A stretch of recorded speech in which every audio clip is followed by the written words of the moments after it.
The Senate managed to pass an important bill last week, authorizing the Federal Aviation Administration. That makes the House it, so to speak. The Senate will move on to some federal bread and butter issues, though, telework and technology procurement. We get an update now from Bloomberg Government Deputy News Director Loren Duggan. And Loren, let's start with those Senate bills that are looking at some telework and, as we said, IT procurement matters for the government. What's going on with the telework? Let's start there. Sure. This is in the Senate Homeland Security Committee, which oversees government-wide operations. And they have a markup coming up this week where they're looking at, as you said, at some telework bills. One of them is a bill by Jim Lankford and Kirsten Sinema that's looking to put a little bit more structure around telework and also to try and help military spouses and others, and maybe even set aside jobs that are better for offsite work, either, if you're a veteran or you're following your spouse overseas or at a remote location to potentially do one of those jobs. So that's one of the bills. There's another one by Joni Ernst that's looking for, I think, just some more information about telework. But continuing with this theme of Congress looking at how agencies are staffing downtown or not, and maybe even talking about some things they'd like to see differently with that.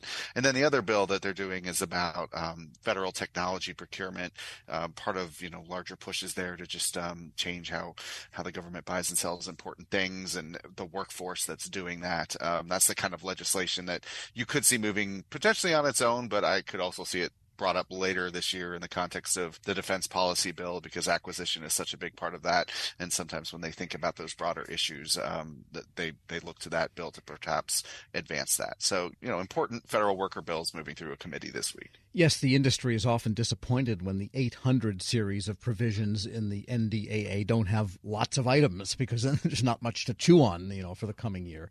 Although often those things come out and it takes the government 5 years to implement them too. So maybe they need a breather there. With respect to the FAA, that was a little bit of contention because it looks like Reagan Airport is going to get stuck with more flights that the Virginia and Maryland senators did not want. Could that get amended in some way to reduce that flight addition in the House version? Well, nothing's over until it's over, but this is a pretty baked cake at this point.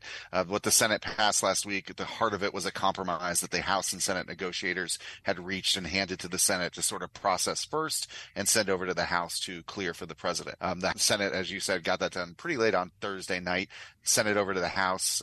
There was an expiration on Friday night, but there was a 1-week extension also processed at the same time to prevent the agency from having to furlough staff so it could continue to collect the taxes it uses to pay for its operations.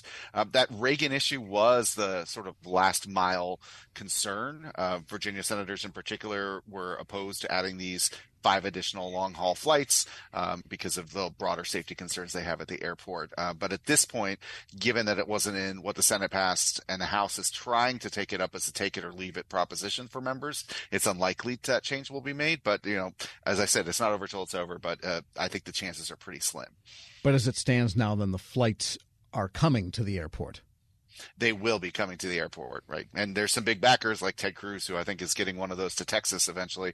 And he was the ranking member in the Senate. He was trying to fight to keep it in there. So there was that dynamic at play. You look at those ramps at Reagan National, and sometimes it looks like the planes are going to back into each other. There's so much traffic in that. And it's not a real big airport. As a frequent user of that, I would say not such a good idea to add flights there anyhow, but not up to us. We're speaking with Loren Duggan, Deputy News Director at Bloomberg Government.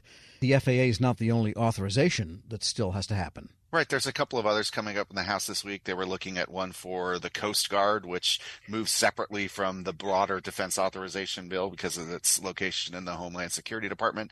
But that's kind of a perennial or every other year type of issue. And then we're also potentially seeing one on the National Telecommunications and Information Administration, which plays important roles in the Commerce Department and tech regulation, things like that. So, these are things that committees work on behind the scenes, churn out, and the House was looking to act on both of those this week with, another bunch of hodgepodge bills kind of as the major things are not ready to go quite yet. I guess academically someday we'll try to figure out why NTIA doesn't go with the rest of Commerce Department and FAA doesn't go with the rest of Transportation. Well, I think some of these committees have such wide jurisdiction that biting off a little bit here and there makes it easier. Certainly we have a 5-year highway bill usually, or 6 years, and then this 5-year FAA bill. So it gives them a little bit of time to work on different issues.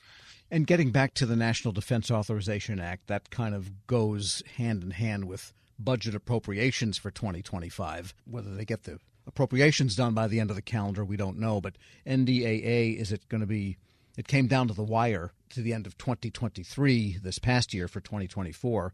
Does it look like they'll make it in time once again for 2025 by the end of this calendar year? I've always said that no one wants to be the Armed Services Chairman who doesn't get that bill done. They've done it for like 6 decades plus now. So I do think that's one of the issues that they'll try to resolve before the end of the year, making it a big target for other issues like the ones we discussed. It's likely that final action would slip till after the election, I would think, just looking at the calendar. But you could see both Armed Services Committee marking up and then trying to get those across the floor sometime this year.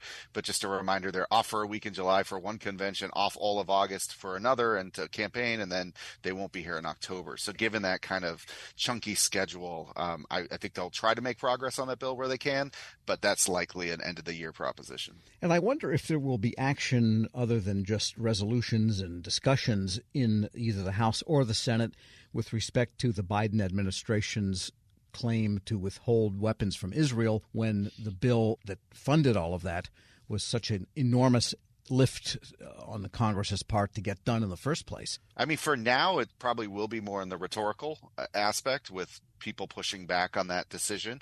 We'll see if there's legislation around that. To your point, the Israel aid did have bipartisan support in both chambers, also had some bipartisan criticism, but certainly the decision having just sent all this money over not to send weapons, as it were, was criticized pretty widely by members of Congress. And what about the campuses? Again, a lot of discussion in Congress, a lot of condemnation, a lot of lack of condemnation of what's going on the campuses. Anything legislative they can do or would consider? I think we'll see more hearings first. There's at least one this week in the Judiciary Committee, more presidents being called to the Hill next week by the Education and the Workforce Committee. One area where we could see something is just education institutions get a lot of federal research dollars, and there could be some discussion about that, or do you withhold it if there's found to be some wave of anti-Semitism on campus and an inability to deal with it by administrators. So I haven't heard what that exact legislative proposal is, other than the one that the House passed about investigating anti-Semitism claims. But, you know, if there is a need, I'm sure they'll look into it as the weeks go on here. Yeah, so that could really devolve down to the many grant-making agencies where lots of the grants go to academia. Potentially, and I think that's where the wide reach of academia into different programs, that might be one of the topics of discussion. And as we wrote last week, educational institutions pay a lot for lobbyists, too, to help them navigate all that and navigate in particular the situation where they're under the gun from committees. Loren Duggan is Deputy News Director at Bloomberg Government. As always, thanks so much. Thank you. We'll post this interview at federalnewsnetwork.com/Federal Drive. Hear the Federal Drive on your schedule. Subscribe wherever you get your podcasts.